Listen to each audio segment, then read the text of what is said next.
नमस्कार, एस्ट्रो तक में आप सबका बहुत बहुत स्वागत है। मैं हूं प्रवीण मिश्र। इस साल पितृपक्ष की शुरुआत में और पितृपक्ष की समाप्ति में दोनों में ग्रहण लगने जा रहे हैं। जी हां, जब पितृपक्ष की शुरुआत हो जाएगी 17 सितंबर को, 18 सितंबर को पितृपक्ष में प्रतिपदा का श्राद्ध होगा। उस दिन चंद्र ग्रहण लगने जा रहा है और जब 2 अक्टूबर को पितृपक्ष समाप्त होगा, सर्वपितृ अमावस्या होगी 2 अक्टूबर को, तो उस दिन सूर्य ग्रहण लगने जा रहा है। तो इस बार पितृपक्ष जो है ग्रहण की साए में पूरा मनाया जाएगा। यानी पितृपक्ष की शुरुआत में चंद्र ग्रहण और पितृपक्ष की समाप्ति में सूर्य ग्रहण, तो 2 ग्रहण के बीच में पूरा पितृपक्ष होगा। अब ये जो खगोलीय घटना है ग्रहण की, चंद्र ग्रहण और सूर्य ग्रहण दोनों 15 दिनों पर होने वाले हैं, इसका क्या अर्थ हम समझें और बीच में पितृपक्ष है। देखिए, शास्त्रों के अनुसार बहुत करीब 15 दिनों के अंदर 2 ग्रहण पड़ना शुभ नहीं माना जाता। तो इसलिए हमें जो महत्वपूर्ण कार्य करने हैं, वैसे तो पितृपक्ष में कोई भी हम नए काम की शुरुआत नहीं करते हैं, कोई शुभ काम नहीं करते हैं, तो इसलिए आप जो है इस दौरान विशेष सावधानी बरतें, मन को शांत रखें, कोई बड़े फैसले ना करें। शुभ काम तो वैसे नहीं करेंगे पितृपक्ष में, लेकिन मन को शांत रखना है। मन बेचैन होगा, मन परेशान होगा, गलत डिसीजन होंगे, आपस में तनाव बढ़ेगा, मतभेद बढ़ेंगे, लड़ाई झगड़े होंगे, इस तरह की स्थिति देखने को मिल सकती है। तो इसलिए 17 सितंबर से भाद्रपद मास की पूर्णिमा तिथि है 17 को, और उस दिन पूर्णिमा का श्राद्ध होगा। और फिर इसके बाद जो है अगले दिन 18 को जो है प्रतिपदा का श्राद्ध होगा और उस दिन जो है ग्रहण भी लगेगा। और ठीक 2 अक्टूबर को जब पितृपक्ष का समापन होगा, उस दिन अमावस्या के दिन भी सूर्य ग्रहण होगा। तो 2 ग्रहण के साए के बीच में पूरा का पूरा पितृपक्ष का समय बीतने वाला है। तो ये जो 15 दिनों के अंदर जो ग्रहण लग रहा है, सूर्य ग्रहण और चंद्र ग्रहण, ये दोनों लग रहे हैं, तो ये लगना शुभ नहीं है। इसलिए हम बार बार आपसे कह रहे हैं, पहले भी कहा कि बहुत सावधान रहने की ज़रूरत है। इस दौरान कोई भी बड़ा फैसला ना करें, मन को शांत रखें। लड़ाई झगड़े, मतभेद, कर्ज, उधार, लेन देन, बहुत सारी जो चीज़ें होती हैं उनसे बचने की सलाह है। सोच समझ करके आपको इस दौरान काम करना होगा। क्या ज़रूर करें, देखिए ऐसे महत्वपूर्ण समय में आप अपने पितरों का श्राद्ध तर्पण अवश्य करिएगा। जिस तिथि को भी आपके घर परिवार में श्राद्ध होता है, उस दिन श्राद्ध तर्पण अवश्य करें। उससे आपका मन शांत होगा और जो आपके पूर्वज हैं उनकी आत्मा को शांति मिलेगी, उनका आशीर्वाद मिलेगा। तो ये जो 2 ग्रहण के बीच का समय है, ये भी ठीक बीतेगा और आगे आने वाला समय भी ठीक बीतेगा, क्योंकि ये 2 ग्रहण का प्रभाव काफ़ी दिनों तक देखने को मिल सकता है। तो अगर हम अपने पितरों का श्राद्ध कर लेंगे, नियम से चलेंगे और घर परिवार के जो नियम हैं उनको मानेंगे, तो हमारे जीवन में परेशानियां कम होगी। जो लोग नियम से चलते हैं ना, उनके जीवन में परेशानियां कम होती हैं, और जो लोग बिना नियम के घूमते हैं उनके जीवन में परेशानियां ज़्यादा होती हैं। तो इसीलिए घर परिवार के जो कायदे कानून हैं, घर परिवार के जो नियम हैं, उन्हें हमें मानना चाहिए। घर परिवार की जो परंपराएँ हैं उन्हें स्वीकार करना चाहिए। लोग कहते जी हम नए ज़माने के हैं, नहीं मानेंगे। नए ज़माने के आप हैं तो कुछ जो परंपराएं हैं जिनको आपको लगता है ये उचित नहीं है, उनमें थोड़ा आप मॉडिफिकेशन कर सकते हैं, लेकिन पूरी तरह से किसी चीज़ को नकारना उचित नहीं है। जैसे हम आपको बताएं छोटी सी बात कि लोटे में जल पीना और ग्लास में जल पीना में बड़ा अंतर है।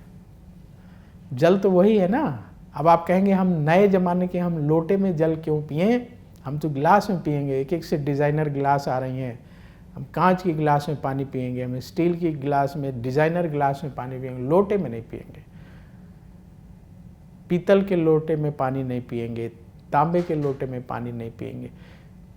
लेकिन आपको पता है वही पानी जब आप कांसे के लोटे में पीतल के लोटे में या तांबे के लोटे में डालते हैं तो उसी पानी की संरचना बदल जाती है और वो हमारे पेट के लिए बड़ा लाभदायक होता है।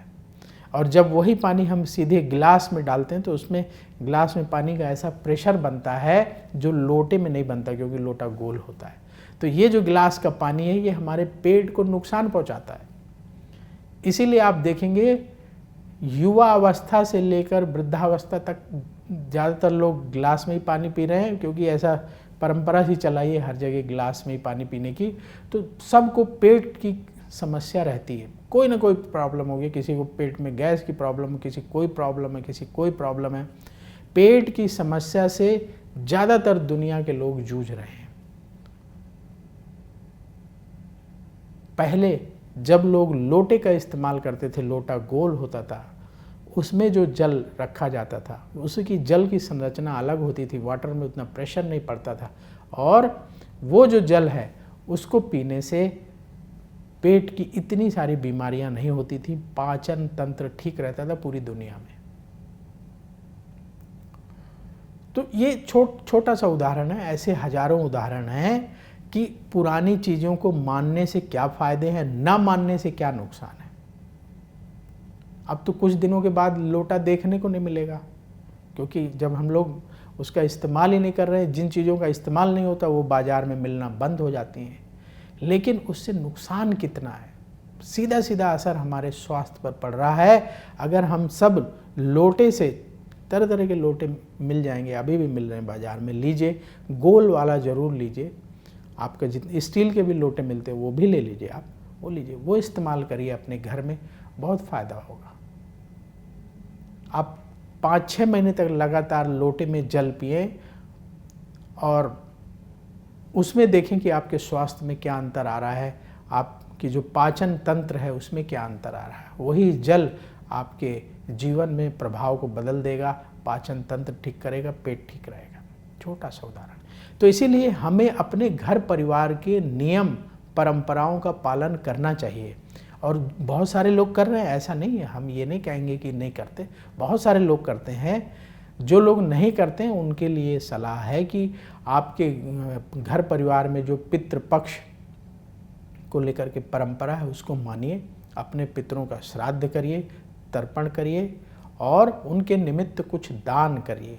अब लोग कहेंगे पंडित जी हम तो अपने गांव से, अपने शहर से दूर रहते हैं, जॉब के लिए हमें बाहर रह रहे हैं, वहाँ कैसे करें? तो जितना संभव हो उतना करिए। आपके घर के आसपास जहाँ मंदिर हो वहाँ पंडित जी से सलाह ले लीजिए उस तिथि के दिन। कुछ नहीं है तो उनसे जो है सलाह लेकर के अपने पितरों के निमित्त जल पितरों को दीजिए, और उनके निमित्त चावल, दाल, आटा, घी, गुड़, नमक, कुछ सब्जियां, ये सामग्री लेकर के पंडित जी को दे आइए। कच्ची भोजन सामग्री दे आइए, उसमें कुछ दक्षिणा रख करके। तो इस तरीके से आप जहाँ भी रहते हैं ये उपाय करिए। सबसे पहले तो आपका मन शांत होगा और आपके आगे आने वाले जीवन में परेशानियां कम आएंगी। और क्योंकि ये 2 ग्रहण पड़ रहे हैं साथ में, चंद्र ग्रहण पितृपक्ष की शुरुआत में आ गया और सूर्य ग्रहण पितृपक्ष की समाप्ति में आ गया, तो ये बीच का समय भी ठीक नहीं है, और इसके आगे आने वाला कम से कम 1 महीने का जो समय है वो इससे प्रभावित रहेगा।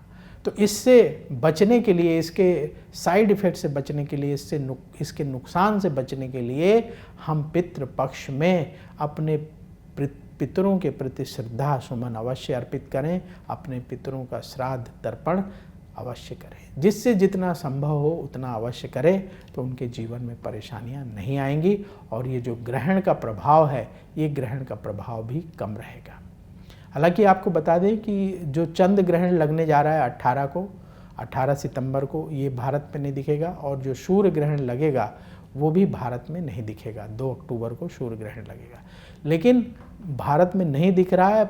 लेकिन क्योंकि ये खगोलीय घटना है और ग्रहों का ऐसा प्रभाव होता है, तो राशियों पर असर होता है, तो इनडायरेक्टली कहीं ना कहीं हमारे जीवन में असर होता है। भारत में नहीं दिख रहा है तो भारत में सूतक के नियम नहीं माने जाएंगे, ग्रहण के नियम नहीं माने जाएंगे। फिर भी हमें अपने जीवन को अच्छा बनाने के लिए ध्यान ये रखना है कि पितृपक्ष के दौरान हम अपने पूर्वजों के निमित्त अवश्य श्राद्ध, तर्पण और अपनी श्रद्धा अर्पित करें। तो अब वक्त हो चला है आपसे विदा लेने का। फिर मुलाकात होगी। देखते रहिए एस्ट्रो तक। नमस्कार। एस्ट्रो तक ऐप पर आपको मिलेगा भविष्य से जुड़े हर सवाल का जवाब। डाउनलोड कीजिए एस्ट्रो तक ऐप और चुटकी में जुड़िए इंडिया के बेस्ट एस्ट्रोलॉजर से।